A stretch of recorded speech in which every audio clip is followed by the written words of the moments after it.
Добрый вечер, дамы и господа. Ко мне очередные вопросы. Дорогой Руслан, хотелось бы узнать подробнее о сухом голодании. В своих видео ты рекомендуешь его как одну из самых сильных практик. Когда я стала изучать эту тему, то столкнулась с тем, что, во-первых, есть люди, потерявшие здоровье, у которых полетели буквально все органы, волосы и зубы. И во-вторых, есть девушки, страдающие анорексией.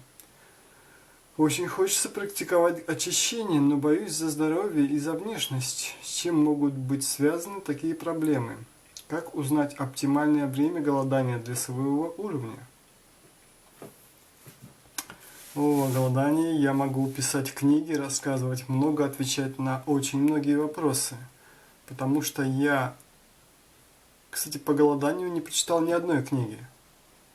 Но стаж и опыт голодания у меня годы. Даже, можно сказать... Это самый интересный мой опыт, в котором я и прорвался, и стал тем, кем... Благодаря и этому в том числе, не только, конечно, я стал тем, кем являюсь сейчас, и продолжаю периодически совершенствовать себя и в голодании, и во всем подобном.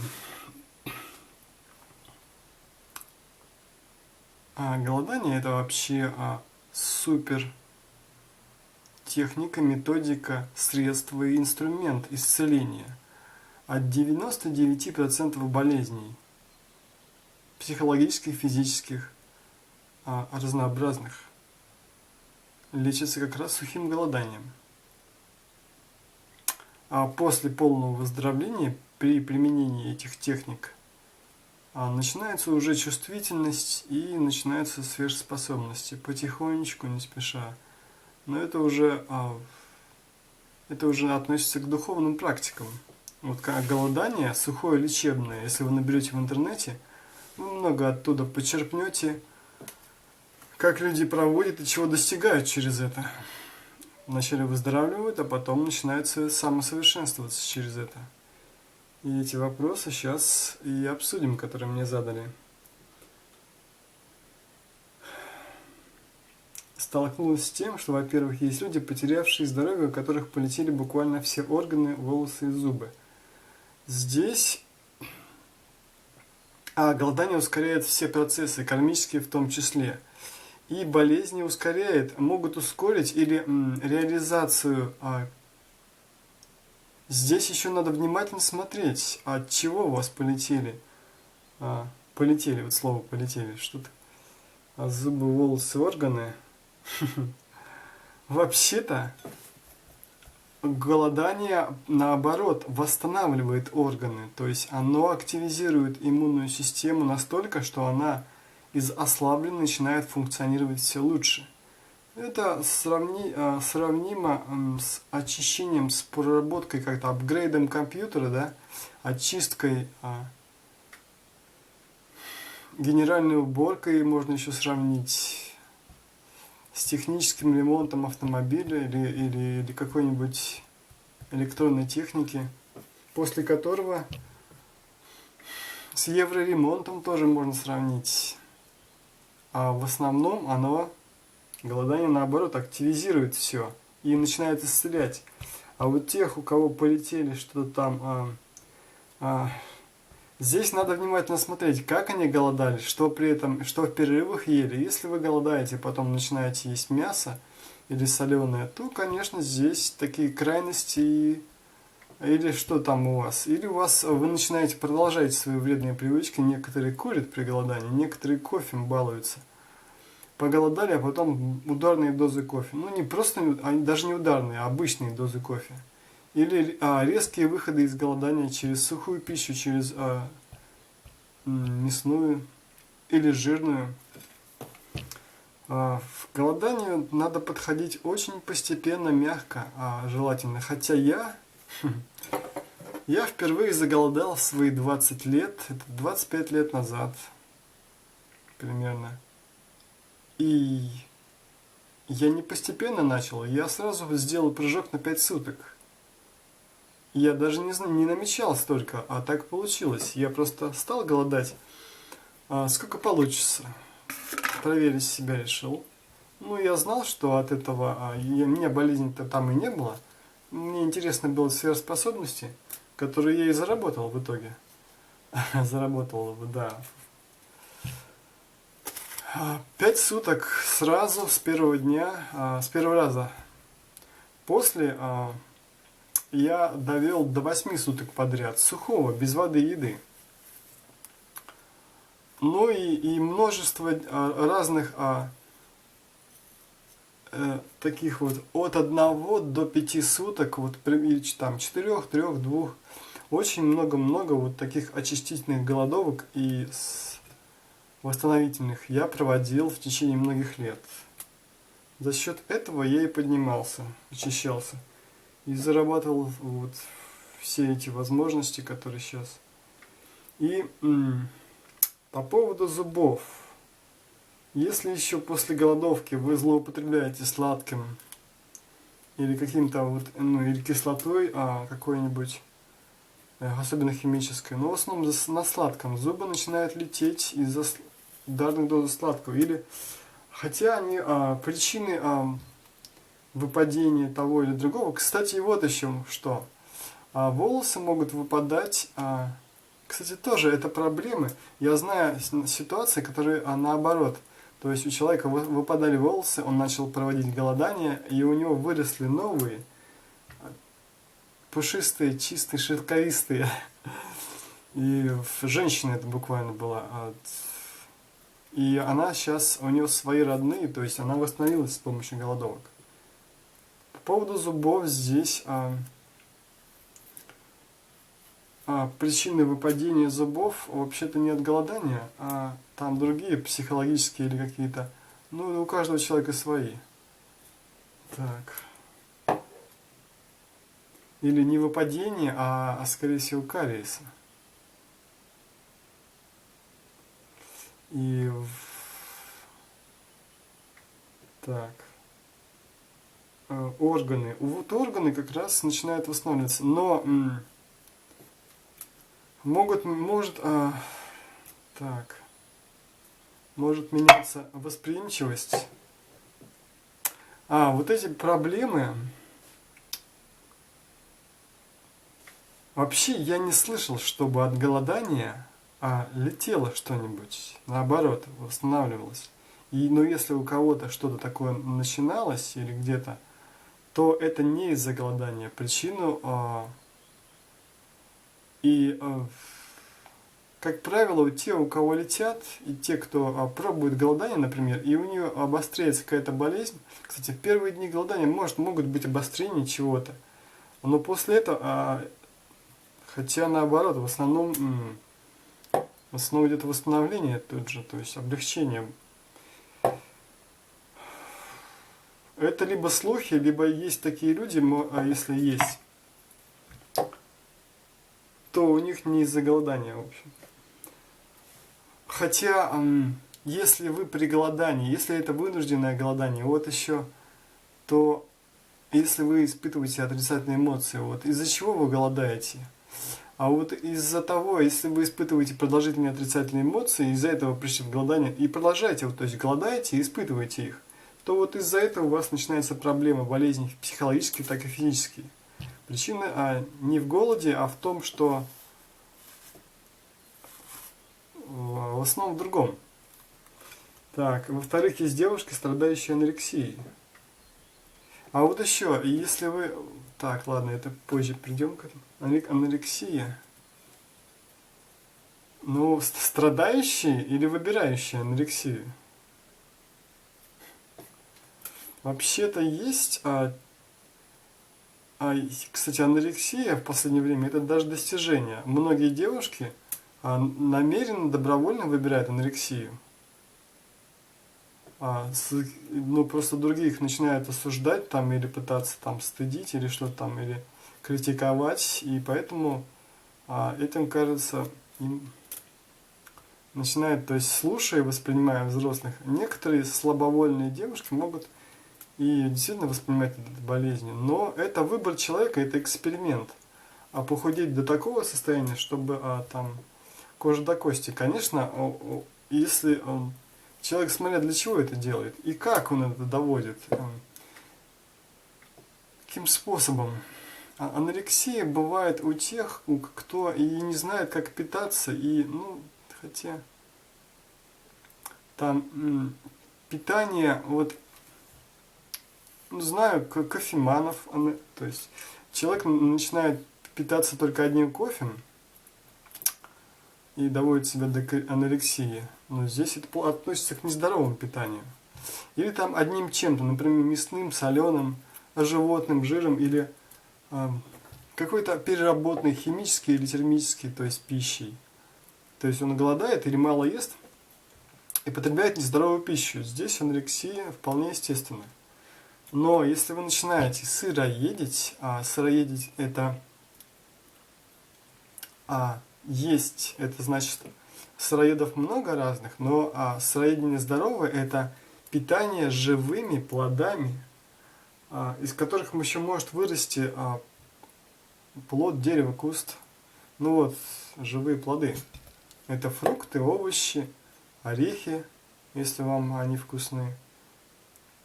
Растительная пища, не переработанная химически и термически. При таком, в перерывах между голодом или при питании таким питанием, свежим, сырым, анорексии не становится. То есть вы сами начинаете регулировать, насколько похудеть. Хотя, вот смотрите, жир-то уходит. Но анорексия еще из-за чего происходит? Потому что человек слабовольный, не любящий ничего делать, отказывающийся от всего, не желающий ничего делать. Из-за каких причин, там, психологической причины, с ними можно разбираться, если вы хотите, можете у меня на консультации. Но человек просто любит лениться или ничего не делать. Если он при этом не медитирует, то действительно он не знает и думает, и ему могут взрослые говорить, что это болезнь, проблема, и он начинает сам чувствовать беспокойство. Анорексия лечится намного легче, чем...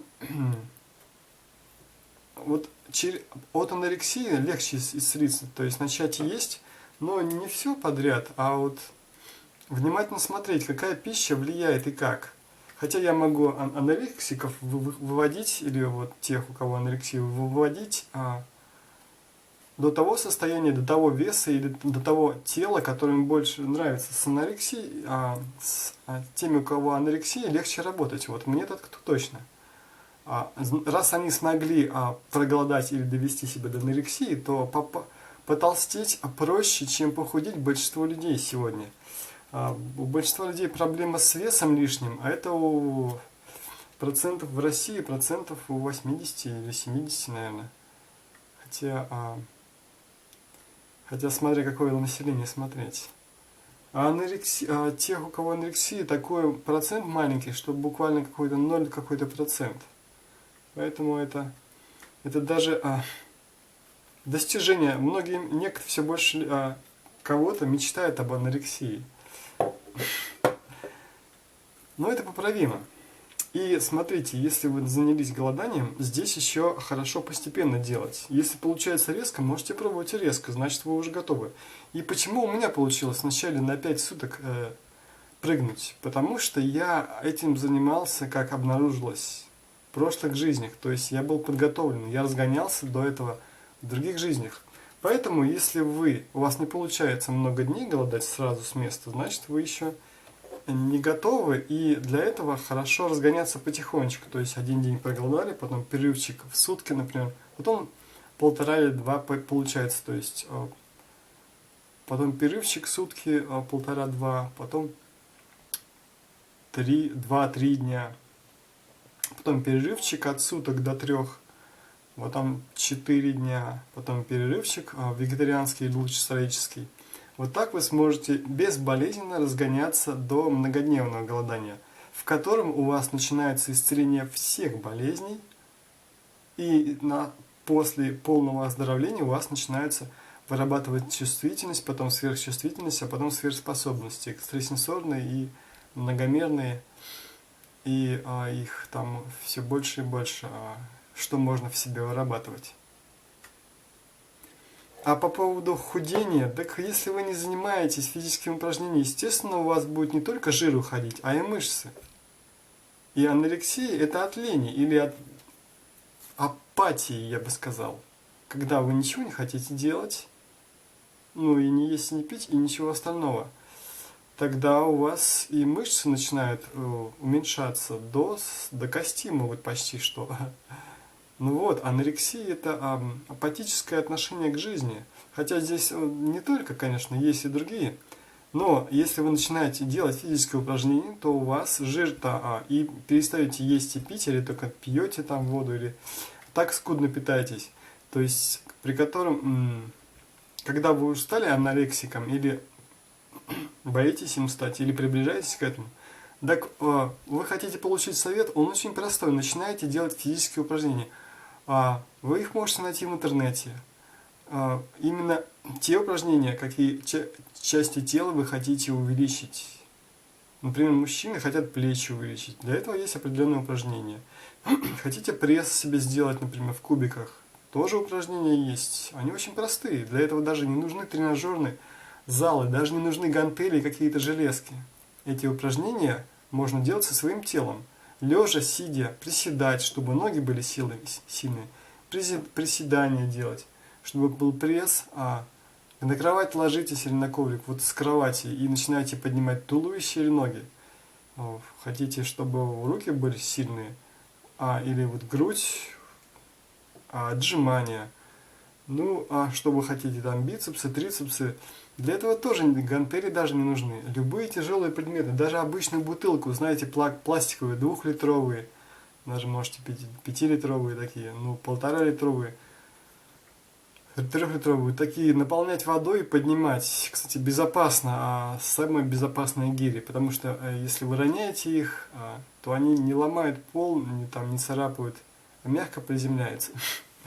Даже самые гуманные. И там не грохочут по полу, когда вы их катаете, там соседи снизу не беспокоите. И не разобьете ничего, ни на что не уроните.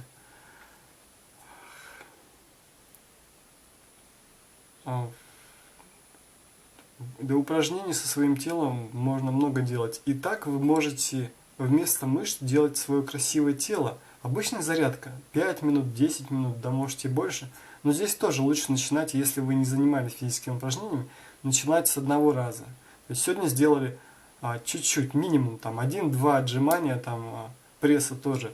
Главное не переборщить, потому что завтра вы можете, если ничего не болит, то есть если вы сразу с первого раза начнете отжиматься, приседать много, пресс качать, у вас на завтра может заболеть при резком начинании физических упражнений. Так вот, начинайте тоже. Чуть-чуть, 1-2 раза, 3 отжались, все, завтра на 1 раз больше отожметесь, послезавтра еще на 1. И вот так можете постепенно, не спеша разгоняться, вам спешить некуда. И так вы можете наращивать мышцы у себя в любых местах. Кстати, я бы тоже был анорексиком, если бы ничего не делал. Кстати, я уменьшался в сухих голоданиях до такого состояния, что я с собой в зеркало любовался, я очень сильно худел. То есть в те мои 5-дневные и 8-дневные голодовки. Но я пробовал физические упражнения. Кстати, до армии я любил заниматься на турнике. Там у меня были максимальные мышцы, максимальное количество упражнений я делал. Но после армии я легкую зарядку очень редко. В 2011 году я только посвящал себя упражнениями и довел до 14, например, подтягиваний, хотя 1 раз подтягивался. Вот я просто не любитель физических упражнений стал после армии, поэтому вы себе можете мышцы наращивать обычными физическими упражнениями. Это очень просто, легко.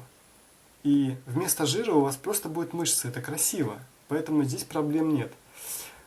Сейчас время кончается. Если у вас будут продолжаться вопросы, я могу снимать про сухое голодание и про совершенствование тела и от болезней, излечения, о сверхспособностях и дальше.